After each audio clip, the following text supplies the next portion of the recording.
నమస్కారం. ఘంటారావానికి స్వాగతం. ముందుగా ప్రధానాంశాలు. ప్రకాశం బ్యారేజీ వద్ద బోట్లను పరిశీలించిన కేంద్ర బృందం. ముంపు ప్రాంతాల వివరాలు, నష్టాన్ని తెలిపిన అధికారులు.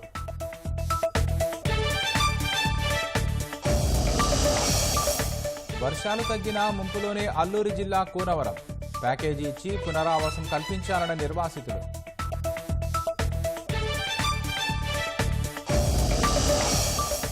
కాల్వలకు గండ్లు పడి పొలాలను ముంచెత్తిన నీరు. పంటలు కుళ్లిపోతున్నాయని ఏలూరు జిల్లా రైతుల ఆవేదన.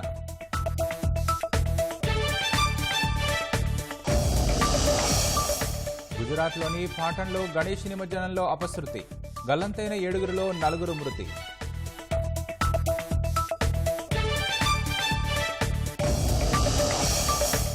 ఇజ్రాయెల్ హమాస్ యుద్ధంతో భారీగా ప్రాణనష్టం. ఇప్పటి వరకు 41,084 మంది పాలస్తీనియన్ల మృతి.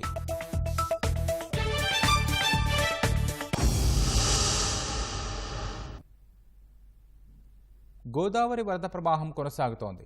ధవళేశ్వరం ఆనకట్టకు వరద పోటెత్తింది. ధవళేశ్వరం బ్యారేజీ వద్ద రికార్డు స్థాయిలో 17,33,000 క్యూసెక్కుల వరకు వరద ప్రవహించింది. క్రమంగా తగ్గుముఖం పడుతోంది. ఇవాళ రాత్రికి రెండో ప్రమాద హెచ్చరిక ఉపసంహరించే అవకాశం ఉందని Godavari delta Dhavaleswaram circle SE Srinivas తెలిపారు. గోదావరి వరద పరిస్థితిపై మరింత సమాచారం మా ప్రతినిధి సాయికృష్ణ అందిస్తారు. గోదావరిలో వరద ఉధృతి కొనసాగుతోంది.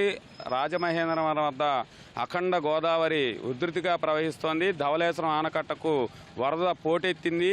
ప్రస్తుతం సెప్టెంబర్ నెలలోనూ ఈ గోదావరి ధవళేశ్వరం ఆనకట్టకు 15 లక్షలకు పైగా ప్రవాహం వచ్చింది. ఇప్పుడు గరిష్టంగా 15,33,000 కాటన్ బ్యారేజీని తాకింది. ప్రస్తుతం మాత్రం క్రమక్రమంగా గోదావరి తగ్గుముఖం పట్టింది. వరదంతా కూడా దిగువకు కోనసీమకు విడుదలవుతోంది, సముద్రంలో కలుస్తోంది. కోనసీమ మొత్తం కూడా ముంపు బారిన పడింది. గౌతమి, వశిష్ట, వైనితేయ 3 నదీ పరివాహ ప్రాంతం అంతా కూడా లంకలన్నీ నీట మునిగాయి. పడవల్లోనే లంకవాసులు ప్రయాణిస్తున్నారు. గోదావరి వరద పరిస్థితిపై Godavari delta Dhavaleswaram circle SE Srinivas ఉన్నారు. ఆయన అడిగి తెలుసుకుంటాం. సార్, ఇప్పుడు ప్రస్తుత పరిస్థితి ఎలా ఉంది? ఇంకా ఇది ఎప్పటికీ రెండో ప్రమాద హెచ్చరిక మీరు ఉపసంహరిస్తారు? ఇప్పుడు మనకి అక్కడ ధవళేశ్వరం బ్యారేజ్ దగ్గర 15,33,000 క్యూసెక్ల వరకు కూడా మనకి మ్యాక్సిమం ఫ్లడ్ ఇవాళ ఉదయానికి రికార్డ్ అయింది సార్.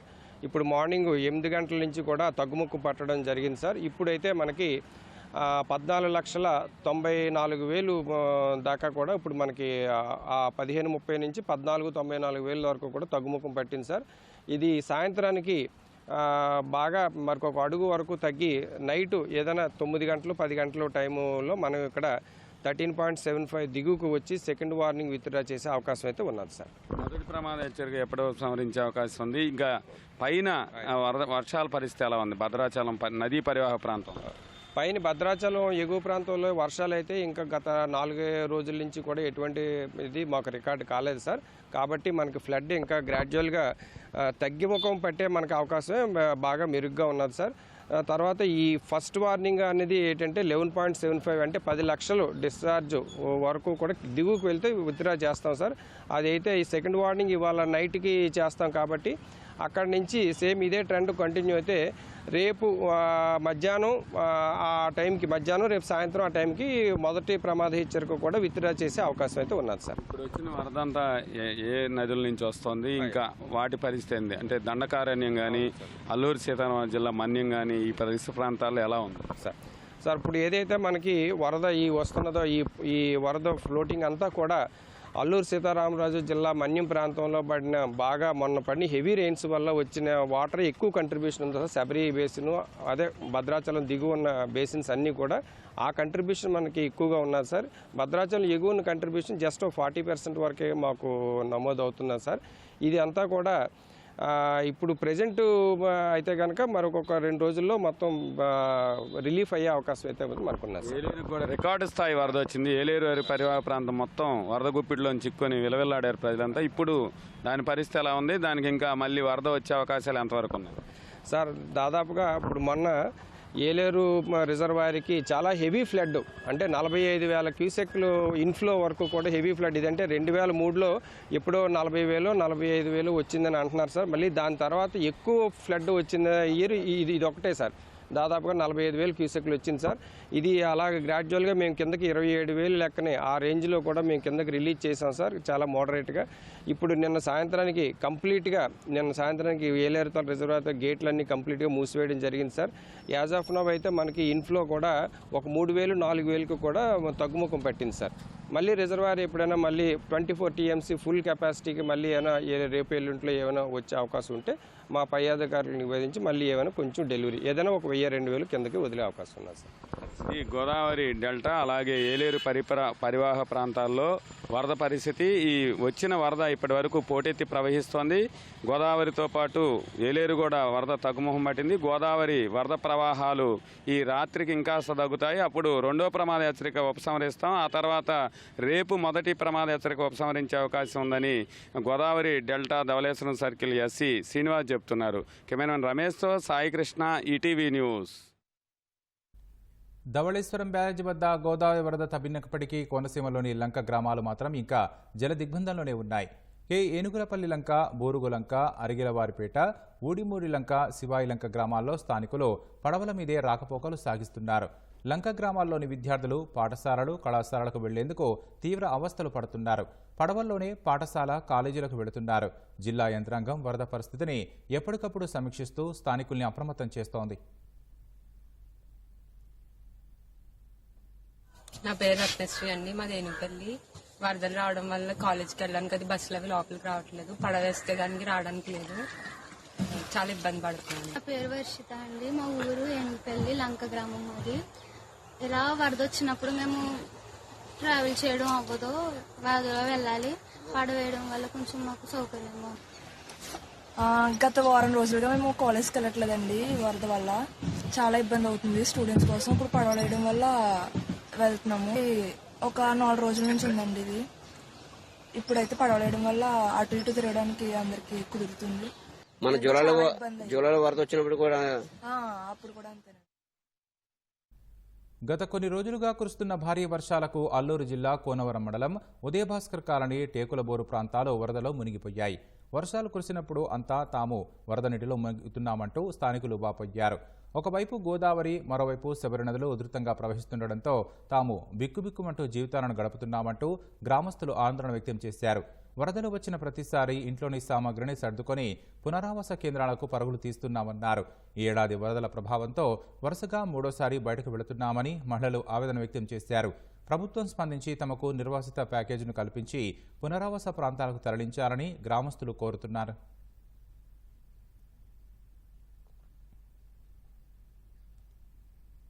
గత కొన్ని రోజులుగా భారీ వర్షాలు కురుస్తున్నాయి. దీంతో మన్యం ప్రాంతంలో చాలా చోట్ల రోడ్లు కొట్టుకుపోయాయి, వంతెనలు కూలిపోయాయి. గూడెం కొత్తవీధి మండలంలోనూ ఇదే పరిస్థితి. ఇలాంటి సమయంలో గిరిజనుల్లో భరోసా నింపేందుకు పాడేరు ఐటీడీఏ పీఓ అభిషేక్ సాహసం చేశారు. 22 కిలోమీటర్లు కాలినడకన వెళ్లి గిరిజనులకు ధైర్యం చెప్పారు. మండలంలోని చెట్టపల్లిలో కొండచెరలు విరిగిపడి ఓ మహిళ మృతి చెందగా మరో 2 తీవ్రంగా గాయపడ్డారు. గాయపడిన బాధితులను స్థానిక ప్రభుత్వాసుపత్రికి తరలించారు. మంచి వైద్యం అందించాలని అధికారులను ఆదేశించారు. ఆ తర్వాత కొండచెరలు విరిగిపడిన ప్రాంతాన్ని పరిశీలించారు. గ్రామస్తులకు తాత్కాలికంగా పునరావాసం ఏర్పాటు చేశారు. వారితోనే కలిసి భోజనం చేశారు. జాతీయ రహదారి అధికారులతో కలిసి కోతకు గురైన రోడ్ల మరమ్మతు పనులను ప్రారంభించారు. ఈ ప్రాంతం క్షేమం కాదని మరోచోట ఇళ్లు కట్టిస్తామని గ్రామస్తులకు హామీ ఇచ్చారు.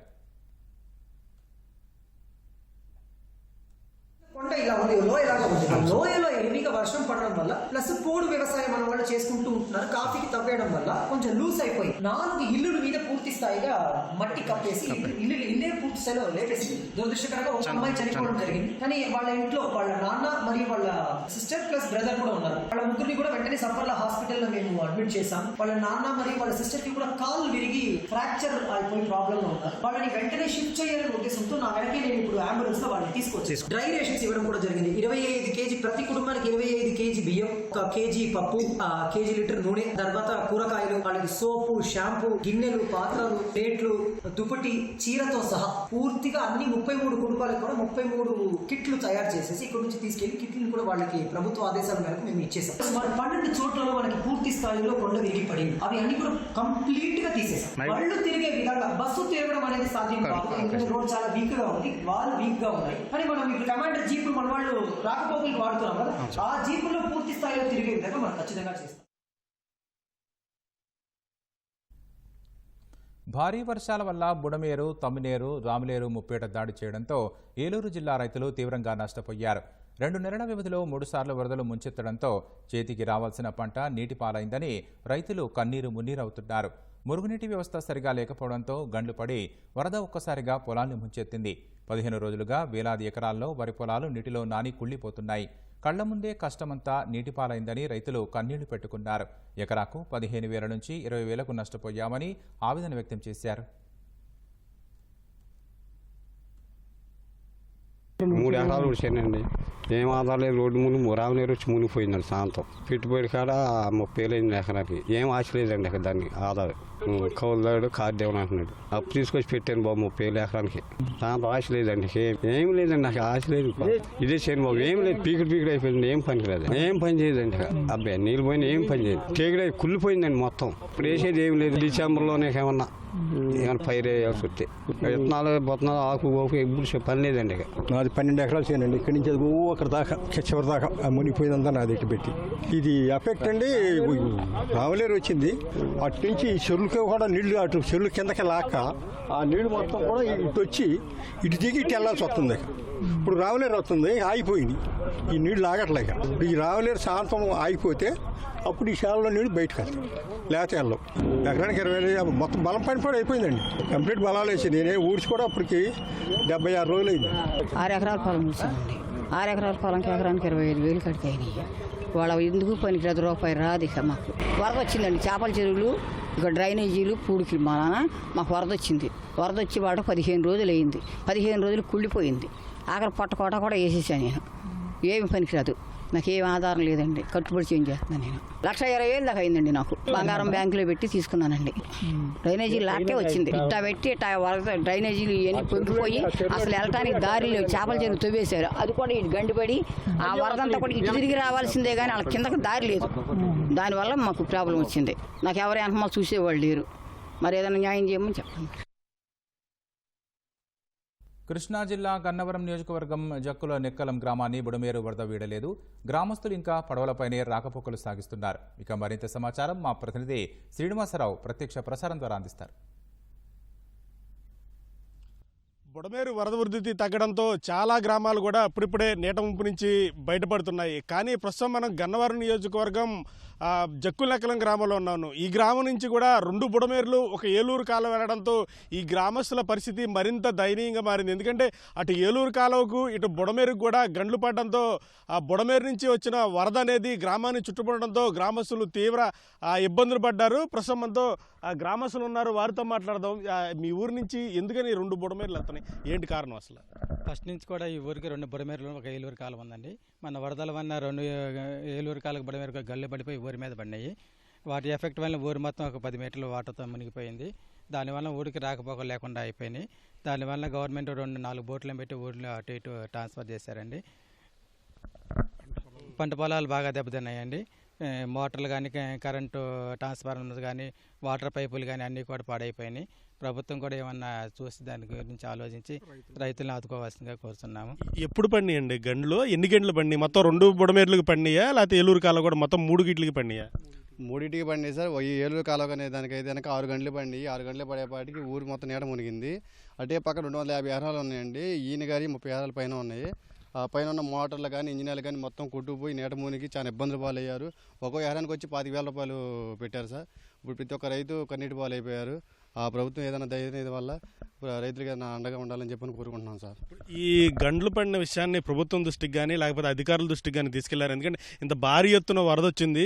ఆ 2 బుడమేరులు దాదాపు ఏ గ్రామంలో లేవు. మీ గ్రామంలో మాత్రం 2 బుడమేరులు, ఒక ఏలూరు కాలువ వెళ్తా ఉంది. ఈ ఎఫెక్ట్ అనేది మీ మీద బాగా పడింది. చెప్పారా ఇట్లా గండు పడినాయండి పూడ్చండి అని? ప్రభుత్వాన్ని చెప్పామండి. ఈ వరదల ముంపు తగ్గిన తర్వాత మొత్తం గండ్లన్నీ పూడ్చుతామని చెప్పారు. రైతులను కూడా ఆదుకుంటామని చెప్పారండి. ప్రభుత్వం బాగా మాకు సహాయం చేస్తుందండి. గండ్లన్నీ పూడుతామని చెప్పారు ప్రభుత్వం. ఎన్ని గంటలు పడినాయండి ఇప్పుడు ప్రస్తుతం గ్రామంలో? ఎలాంటి పరిస్థితి నెలకొంది? మొత్తం 6 గంటలు పడినాయండి. సింగనగర్ నుంచి వచ్చిన వరద ఏదైతే ఉందో అది మా ఊరు మీదగానే వెళ్ళాలి.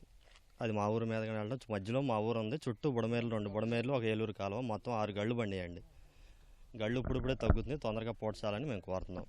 రైతు ఎకరానికి 25,000 పెట్టుబడి పెట్టాడండి. ఇప్పటి వరకు చాలా నష్టపోయారు. మా ఊర్లో 1 సెంటు కూడా ఎవరిది మిగలలేదండి, మొత్తం పోయినాయి. కొంతవరకు ఇళ్ళు దెబ్బతిన్నాయి, రైతులు బాగా నష్టపోయారండి. గవర్నమెంట్ ఆదుకోవాలని కోరుతున్నాం మేము. అధికారులు ఎవరైనా వచ్చి సర్వే చేశారండి ఇప్పుడు ఎంత నష్టం జరిగింది ఏంటన్నది? అండి ఇది హెక్టార్ లెక్క అంటున్నారు. హెక్టార్ లెక్క కాకుండా ఎకరాల లెక్క ఇస్తే రైతుకు మేలు చేసినట్టు అవుద్ది. ఎందుకంటే రైతు మొత్తం కుబేలైపోయాడు, ఏమీ లేదు, అసలు ఏమీ లేదు, రైతు పరిస్థితి బాగోలేదు. హెక్టార్ లెక్క కాకుండా ఎకరానికి ఇవ్వాలి, ఇచ్చేదేదో ఆదుకోవాలని చెప్పేసి మేము ఇప్పుడు ఏ పంట వేయడానికి కూడా లేదండి. ఎందుకంటే గళ్ళు బండి కాలువలకి, మళ్ళీ ఇంకో పంట ఆశ కూడా మాకు లేదు. అసలు అంతా కౌలు రైతులేనండి. మళ్ళీ ఇక్కడ వాళ్ళు ఎవరు ఉండరు, ఇక్కడ అంతా కౌలు రైతులు ఈ ఊరంతా. గవర్నమెంట్ ఆదుకోవాలని చెప్పేసి మేము కోరుతున్నామండి. అలాగే బ్రిడ్జిలు కూడా దెబ్బతిన్నాయండి, వంతులను కూడా వేయాలని చెప్పేసి మేము అనుకుంటున్నాం. ఎమ్మెల్యే గారు కూడా చెప్తున్నాము. మా ఊరికి ఈ మధ్యలో ఉందండి, ఇటు వంతున పోయింది అటు వంతున పోయిందండి, ఏదీ లేదండి, మధ్యలో ఉండిపోయాం మేము. 4 బోట్లు పెట్టి ప్రభుత్వం దాటిస్తుంది, అక్కడ వరకు బాగానే చేసింది, కానీ ఈ వంతులను కూడా వేస్తే బాగుంటుందని మేము అనుకుంటున్నాం. మొత్తంగా ఈ జక్కుల లెక్కలానికి సంబంధించి 2 బుడమేర్లు ఒక ఏలూరు కాలువ వెళ్తున్న నేపథ్యంలో ఆ 2 బుడమేర్లకి ఏలూరు కాలువకి దాదాపు 6-7 గంటలు పడడంతో ఎగువ నుంచి ఇచ్చిన వరద గ్రామాన్ని చుట్టుముట్టడంతో గ్రామస్తులు తీవ్ర ఇబ్బందులు పడుతున్నారు. ఇప్పటికీ కూడా ఈ జక్కుల లెక్కలానికి సంబంధించి లేకపోతే గొడవలకి సంబంధించి రాకపోకలేవు అనేవి నిలిచిపోయాయి. ఎగువ నుంచి వరద నీరు అని వస్తుండడంతో ప్రభుత్వం బోట్లను ఏర్పాటు చేసి గ్రామస్తుల్ని అటు ఇటు తిప్పుతున్న పరిస్థితి కనిపిస్తుంది. మరొకవైపు ఈ గండ్లు ఏవైతే ఉన్నాయో గండ్లని పూడిస్తే తమకు ఎంతో ఉపయోగంగా ఉంటుంది. అలాగే తమ గ్రామానికి ఏదైతే గోడవల నుంచి జక్కుల లెక్కలో రావాలంటే బుడమేరు మీద కానీ రావాలి. ఆ వంతెన అనేది డౌన్లో ఉండడం వల్ల బుడమేరు వచ్చిన ప్రతిసారి కూడా మేము తీవ్ర ఇబ్బందులు పడుతున్నాము. ప్రభుత్వం స్పందించి అక్కడ వంతెన అనేది నిర్మాణం చేస్తే తమకు ఎంతో ఉపయోగకరంగా ఉంటుందంటూ కూడా గ్రామస్తులు చెప్తున్నారు. ఇదే కొన్న పరిస్థితి. కెమెరామెన్ భాస్కర్తో శ్రీనివాస్, ఈటీవీ న్యూస్, కృష్ణా జిల్లా. భారీ వర్షాలు, వరదల కారణంగా రాష్ట్రానికి కలిగిన నష్టాన్ని అంచనా వేసేందుకు ప్రభావిత ప్రాంతాల్లో పర్యటిస్తున్న కేంద్ర బృందం ప్రకాశం బ్యారేజీని సందర్శించింది. బ్యారేజీకి వచ్చిన నీటి ప్రవాహ వివరాలను జలవనరుల శాఖ అధికారులు కేంద్ర బృందానికి వివరించారు. ఈ నెల 1న బ్యారేజీకి రికార్డు స్థాయిలో 11,43,000 క్యూసెక్కుల వరద వచ్చిందని ఈఎన్సీ వెంకటేశ్వర్లు కేంద్ర బృందానికి తెలిపారు. కృష్ణానది పరివాహక ప్రాంతంలో వరద పరిస్థితిని వివరించారు. ముంపునకు గురైన ప్రాంతాలు, నష్టం వివరాలను కేంద్ర బృందం దృష్టికి తీసుకొచ్చారు. భారీ ప్రవాహంతో బ్యారేజీలోకి దూసుకొచ్చిన పడవలను కేంద్ర బృందానికి చూపారు. బ్యారేజీకి బోట్లు బలంగా తగలడంతో వాటిల్లిన నష్టాన్ని వివరించారు. బ్యారేజీని సందర్శించడానికి వచ్చిన కేంద్ర బృందాన్ని సాగునీటి సంఘాల శాఖ ప్రతినిధులు కలిసి వరదలకు శాశ్వత పరిష్కారం చూపాలని కోరారు. బుడమేరు మేజర్ డ్రైన్ వల్ల ఉమ్మడి కృష్ణా జిల్లాలో ఉన్నటువంటి 5 లక్షల ఎకరాలు ఈ రోజు మునిగిపోయి ఇబ్బంది పడతా ఉన్నాం. 2014-19లో అప్పటి ముఖ్యమంత్రి, ఇప్పటి ముఖ్యమంత్రి చంద్రబాబు నాయుడు గారి దిశా నిర్దేశంలో కేంద్ర ప్రభుత్వం, అప్పటి ఎన్డీఏ ప్రభుత్వం స్మార్ట్ సిటీలో భాగంగా స్టార్మ్ వాటర్ డ్రైన్ అని డెవలప్ చేయడానికి 464 కోట్లు కేంద్ర ప్రభుత్వం శాంక్షన్ చేస్తే దానికి డిపిఆర్ పంపడం జరిగింది. జగన్మోహన్ రెడ్డి ప్రభుత్వం స్టేట్ గవర్నమెంట్ వాటా కట్టాలనే ఉద్దేశంతో నెగ్లెక్ట్ చేసి దాన్ని పక్కన పెట్టారు. దీన్ని రివైవ్ చేసి అది చేయమని అడిగా వారు సానుకూలంగా స్పందించి ఈ విషయాల్లో అధికారుల నుంచి నివేదిక తెప్పించి న్యాయం చేస్తామని చెప్పి హామీ ఇవ్వడం జరిగింది. ఇక్కడ బుడమేరు కావచ్చు, అక్కడ అధిక వర్షాలు కావచ్చు, 13 లక్షల ఎకరాల్లో ప్రకాశం బ్యారేజ్ కింద ఉంటే 10 లక్షల ఎకరాల్లో నష్టం జరిగిందని చెప్పి ప్రాథమిక అంచనా. ఇవాళ 10,000 రూపాయలు ఇస్తామని అనటం కూడా సానుకూలంగా మేము అనుకుంటా ఉన్నాం. ఈ బుడమేరు మేజర్ డ్రైన్ నుంచి కేంద్ర ప్రభుత్వం నుంచి నిధులే గతంలో ఏదైతే ఇచ్చారో ఈ 464 కోట్లు ఇస్తే పనులు పూర్తయి ఈ బుడమేరు వరదకి శాశ్వత పరిష్కారం విజయవాడ సిటీకి, కృష్ణా డెల్టా రైతులకి కలుగుద్దని చెప్పి మేము బలంగా నమ్ముతా ఉన్నాం. ముఖ్యమంత్రి చంద్రబాబుతో పాటు ప్రభుత్వ యంత్రాంగం వరద సహాయక చర్యల్లో పాల్గొంటే జగన్ మాత్రం నేరస్తులను కలిసేందుకు జైలుకు వెళ్లారని టీడీపీ నేతలు ఆలపాటి రాజా, ఎమ్మెల్యే పరటాల సునీత మండిపడ్డారు. కృష్ణానది వరద తాకిడికి గురైన లంక గ్రామాల్లో అధికారులు, నాయకులతో కలిసి వారు పర్యటించారు. కొల్లిపర మండలం అన్నవరపు లంకలో హార్వెస్ట్ ఇండియా తరపున బాధితులకు వంట సామాగ్రి, దుప్పట్లను పంపిణీ చేశారు. ప్రభుత్వం తరపున బాధితుల్ని అన్ని విధాలుగా ఆదుకుంటామంటున్న ఆలపాటి రాజా, సునీతతో మా ప్రతినిధి ఎస్పీ చంద్రశేఖర్ ముఖాముఖి. గుంటూరు జిల్లా పరిధిలో వరద ప్రభావిత ప్రాంతాల్లో పర్యటించి బాధితులకు నిత్యావసర సరుకులు అలాగే సామాన్లు కూడా అందించారు మాజీ మంత్రి ఆలపాటి రాజప్రసాద్, అలాగే రాప్తాడు ఎమ్మెల్యే పరటాల సునీత. ఈ సహాయ కార్యక్రమాలు ఎలా సాగుతున్నాయి, ప్రభుత్వం వాళ్ళని ఎలా ఆదుకోబోతుందో మాటలు తెలుస్తుంది. చరిత్రలో లేని విధంగా వరద వచ్చింది, సహాయ చర్యలు ఇవన్నీ కూడా ఎలా సాగుతున్నాయి, ఎట్లా ప్రభుత్వం వారికి భరోసా ఇస్తుంది? చంద్రబాబు నాయుడు గారు మానిటర్ చేయటమే కాకుండా యంత్రాంగాన్ని కూడా కదిలించినటువంటి మొట్టమొదటి ఒక అద్భుతం అని చెప్పుకోవచ్చు. ఈస్ట్ గోదావరి, వెస్ట్ గోదావరి వరదలప్పుడు గానీ, హుద్హుద్ తుఫాన్ అప్పుడు గానీ, మళ్ళీ ఇప్పుడు దీనప్పుడు గానీ ఆయన అనుభవం, ఆయన మనస్సు రెండు కలిసి నడిచినటువంటి నడక వీళ్ళందరినీ కూడా ఆదుకునే పరిస్థితి. ఓ పక్కన ఇన్సూరెన్స్ కంపెనీస్ తో మాట్లాడుతా ఉంది ప్రభుత్వం, బ్యాంకర్స్ తో మాట్లాడుతా ఉంది రీషెడ్యూల్ చేయమని చెప్పి. నేషనల్ కెలామిటీ అయితే 5 సంవత్సరాల వరకు కూడా రీషెడ్యూల్ చేసే అవకాశం ఉంది. నష్టం ఏ మేరకు జరిగిందని చెప్పి ఆ నష్టాన్ని నివారించడానికి ఏ రకమైనటువంటి మార్గం ఉందో వెతికి దాన్ని ప్రజల దగ్గర తీసుకురావాలి. ఆ నష్ట గురైన వాళ్ళకి సేద తీర్చాలనే ప్రయత్నంలో ఒక ముఖ్యమంత్రిగా ఏ రకమైనటువంటి పాత్ర వహించాలో అన్ని పాత్రలు ఆయనే వహించినటువంటి ఈనాడు చంద్రబాబు నాయుడు గారి పాత్ర. ఇన్ని చేసినప్పటికీ కూడా వరదతో విజయవాడను ముంచడానికి ప్రయత్నించారు, ముందు చెప్పలేదని ఒక బురద రాజకీయం ప్రతిపక్ష నాయకుడు జగన్మోహన్ రెడ్డి చేస్తున్నారు. చంద్రబాబు వల్ల ఇంత నష్టం జరిగింది, ప్రభుత్వం ఫెయిల్ అయింది అనే ఒక రాజకీయాలు చేస్తూ బాధితులను వదిలేసి జైల్లో ఉన్న నందిగం సురేష్ ను పరామర్శించుకెళ్లారు. సో ఎలా చూడాలి దీన్ని? ఊరంతా ఒక దారి అయితే ఉలిపిగడ్డ దారి అని ఒక సామెత ఉంది. ఇతను పైచికారి. ప్రజలందరూ సైకో అనేది ఒక ముద్ర వేయటం కాదు, నిజంగా సైకో. వాళ్ళ సమస్యలు ఎక్కడుండే సమస్యను వదిలిపెట్టి సమస్యలు సృష్టించిన వాడికి నువ్వు సందర్శించడానికి వెళ్ళావంటే నీలో ఎంత పైశాచికం ఉందో అనేది ఈ రోజు అందరికీ అర్థమవుతుంది. ఎట్లా ఈ ప్రాంతాలను పరిశీలించారు, బాధితులతో కూడా మాట్లాడారు. సో ఏమనిపించింది, ఎలా నష్టమైపోయారు అంతా కూడా? వాళ్ళకి ప్రభుత్వం ఎలాంటి ధైర్యం వారికి ఇవ్వబోతోంది? పొలాలన్నీ కూడా చూస్తే చాలా బాధ వేస్తుంది. అంటే ఒక రైతుగా మేము కూడా రైతులమే కాబట్టి రైతు ఎంత పెట్టుబడి పెట్టాడనే విషయం మాకు కూడా తెలుసు. ఇక్కడ చూస్తే కంద గాని, పసప కానీ, అరటి ఇలాంటివి ఎన్నో పంటలు కూడా పెట్టారు. ప్రతి ఒక్కరికి కూడా ఏ ఒక్కరికి కూడా ఒక్క రూపాయి కూడా దాంట్లో వచ్చే పరిస్థితి లేవు. రైతులకి సహాయం చేయాలని ప్రత్యేకంగా మేము కూడా సార్ కూడా అడుగుతాం. 61వ వార్డులో కూడా నేను తిరిగినాను, శాంతినగర్ లో. అమ్మ చంద్రబాబు నాయుడు గారు సీఎం కాకపోయిందంటే మా పరిస్థితులు చాలా దారుణంగా ఉండేవి. మేము బతికుండే వాళ్ళం కూడా కాదు. యంత్రాంగం అంతా కూడా దింపి మమ్మల్ని అందరినీ కూడా కాపాడాడు. ఇవన్నీ కూడా మాకు చాలా బాగా చేస్తున్నారు. కానీ మాకు నష్టపరిహారం కూడా ఏమని ఇవ్వమని వాళ్ళు కూడా చెప్పారు. ఆఫీసర్లందరినీ కూడా పంపిస్తున్నారు. ప్రతి ఇంటికి సర్వే చేసి ఏ కుటుంబంలో ఎంత నష్టపోయినారని కూడా రాసుకొని వచ్చిన తర్వాత ఇదంతా ప్రభుత్వం నుంచి కూడా వాళ్ళు కూడా సహాయం అందజేస్తామని వాళ్ళు కూడా మేము భరోసా కూడా ఇచ్చింది కూడా జరిగింది. ఓవైపు ఇంత కష్టపడుతుంటే ప్రభుత్వ యంత్రాంగం కావచ్చు, అది ప్రజాప్రతినిధులు అందరూ కూడా ఆ ప్రకాశం బ్యారేజీని కూడా ధ్వంసం చేయడానికి కూడా కుట్రపడిన పరిస్థితి కూడా అవి కూడా బయటకు వస్తా ఉన్నాయి పడవలతో. అలాంటి రాజకీయ నాయకులు ఉన్నప్పుడు ఎలా చూడాలి అసలు అలాంటి వాళ్ళని? ఇదే రోజే కూడా జగన్మోహన్ రెడ్డి లాంటి వారు సీఎం గా ఉండింటే ఈ ప్రాంతాలన్నీ కూడా మొత్తం అంతా కూడా భూస్థాపం కూడా అయింది. ఎవ్వరు కూడా బతికే వాళ్ళు కూడా కాదు, పట్టించుకునే వాళ్ళు కూడా కాదు. ఏసీ రూమ్ లో కూర్చొని ఏదో చేయమనే వాళ్ళు ఏ ఆఫీసర్ కూడా పోయి చేసేవాళ్ళు కాదు. ఈరోజు చంద్రబాబు నాయుడు గారు తన ప్రాణాలు అనేది కూడా లెక్క చేయకోకుండా ఆటోలో గాని, జేసీపీ గాని, ట్రాక్టర్లో గాని ప్రతి ఒక్క దానిలో కూడా నడుచుకుంటూ వెళ్లి తను 74 సంవత్సరాలు కలిగిన వ్యక్తి కూడా రోడ్ల మీదకి ఎక్కి యంత్రాంగం అంతా కూడా కదిలిచ్చిన గొప్ప నాయకుడు ఈ రోజు చంద్రబాబు నాయుడు గారు సీఎం కావడం మా అందరి అదృష్టంగా మేము భావిస్తున్నామని ప్రతి ఒక్కరూ చెప్పిన మాట అది. ఇంత నష్టపోతుంటే కనీసం తినడానికి కూడా అన్నం లేకుండా ఇబ్బంది పడుతున్న పరిస్థితుల్లో ఆయన ఎవరో జైల్లో ఉంటే ఆయన చూసేకెళ్లారంట. కనీసం సిగ్గన్నా ఉండాలి కదా. ఇంత దుర్మార్గుడు పరిపాలన చేశారు కాబట్టి ఈ రోజు ఈ విధంగా చూస్తున్నాం. ఈ లంక గ్రామాల్లో ఇంకా సాధారణ పరిస్థితులు కొనగలేదు. అంటే పంట పొలాలన్నీ కూడా ఇప్పటికీ కూడా నీళ్ళలో ఉన్న పరిస్థితి కూడా మన వెనక చూడొచ్చు. ఎంతో విలువైన పంటలను కూడా ఈ లంక గ్రామాల్లో రైతులు సాగు చేస్తూ ఉంటారు. ఇవన్నీ కూడా పూర్తిగా నీటిలో ఉన్నటువంటి పరిస్థితి ఇంకా చూడొచ్చు. రైతులు పెట్టిన పెట్టుబడి ఒక పైసా కూడా తిరిగి వచ్చేటువంటి పరిస్థితి లేదు. ఈ పరిస్థితిలో ప్రభుత్వం వారికి అండగా ఉండాల్సిన అవసరం కనిపిస్తోంది. ఆ భరోసా అయితే ప్రభుత్వం నుంచి ఉంటుందని చెప్పి కూడా టీడీపీ సంబంధించినటువంటి ప్రజాప్రతినిధులు చెప్తున్నారు. కెమెరామెన్ అలితో చంద్రశేఖర్, ఈటీవీ న్యూస్, గుంటూరు జిల్లా. తమిళనాడు కడలూరు జిల్లాలోని చిదంబరంలో ఈ తెల్లవారుజామున ఘోర రోడ్డు ప్రమాదం జరిగింది.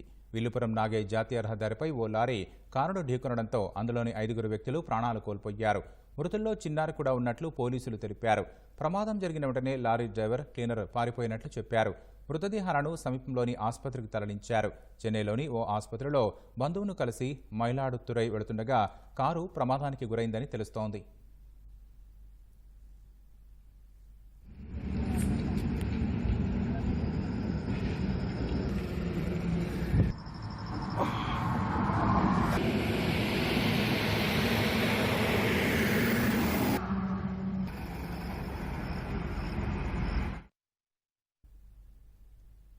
గుజరాత్లోని పాటన్లో బుధవారం రాత్రి గణేష్ నిమజ్జనం సందర్భంగా అపశృతి చోటు చేసుకుంది.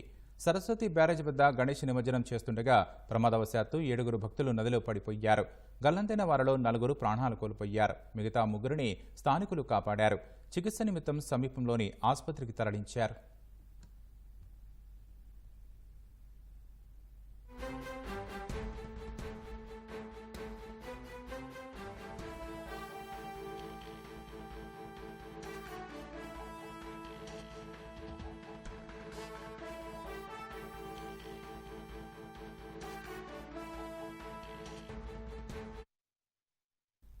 కర్ణాటక మాండ్యాలోని నాగమంగళలో బుధవారం గణేష్ ఊరేగింపు సందర్భంగా 2 వర్గాల మధ్య ఘర్షణ చోటు చేసుకుంది.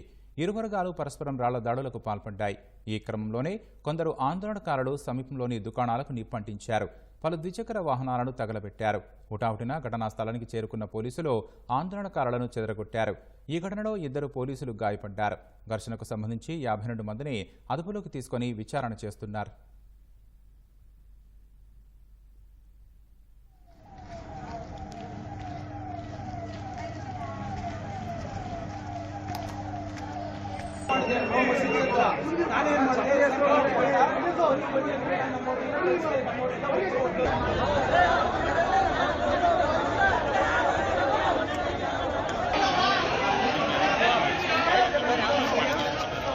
సోషల్ మీడియా తమిళనాడు మదురైలోని కాట్రపాళయంలో ఈ తెల్లవారుజామున ఓ మహిళా వసతి గృహంలో ఘోర అగ్ని ప్రమాదం జరిగింది. ఈ ఘటనలో 2 ప్రాణాలు కోల్పోయారు. మరో 2 గాయపడ్డారు. హుటాహుటిన ఘటనా స్థలికి చేరుకున్న పోలీసులు గాయపడ్డ వారిని ఆసుపత్రికి తరలించారు. అగ్ని ప్రమాదం జరిగిన సమయంలో హాస్టల్లో 40 మందికి పైగా విద్యార్థులు ఉన్నట్టు తెలుస్తోంది. వసతి గృహం యజమానిని అదుపులోకి తీసుకున్న పోలీసులు విచారణ చేస్తున్నారు. అగ్ని ప్రమాదానికి గల కారణం తెలియాల్సి ఉంది.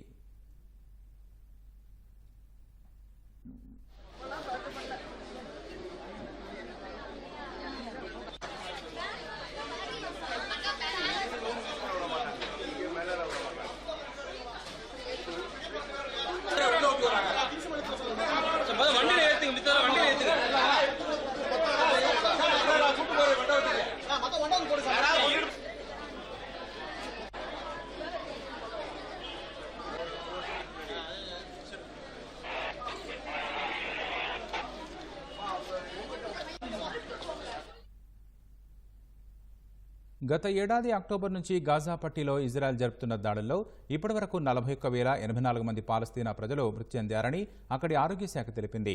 ఇజ్రాయెల్ హమాస్ యుద్ధం కారణంగా 95,000 మంది గాయపడినట్లు వెల్లడించింది. బుధవారం ఓ శరణార్థి శిబిరం వద్ద ఇజ్రాయెల్ జరిపిన వైమానిక దాడుల్లో ఐక్యరాజ్య సమితికి చెందిన 6 సిబ్బంది మరణించినట్లు తెలిపింది. ఈ విషయాన్ని UNRWA కూడా ధృవీకరించింది. గాజా, వెస్ట్ బ్యాంక్ సహా మిగతా ప్రాంతాల్లో ఇజ్రాయెల్ జరిపిన దాడుల్లో 18 మంది చనిపోయారని గాజా ఆరోగ్య శాఖ పేర్కొంది. గాజాలోని 6 పాఠశాలల్లో ఆశ్రయం పొందుతున్న ప్రజల్ని గత నెల నుంచి ఇజ్రాయెల్ డిఫెన్స్ ఫోర్సెస్ లక్ష్యంగా చేసుకుందని ఆరోపించింది. ఇప్పటివరకు ఆ పాఠశాలపై జరిగిన దాడుల్లో 170 మంది ప్రాణాలు కోల్పోయారని పేర్కొంది. మరోవైపు పాఠశాలల్లో ఉన్న హమాస్ కమాండ్ సెంటర్ మాత్రమే తమ లక్ష్యమని ఇజ్రాయెల్ స్పష్టం చేసింది.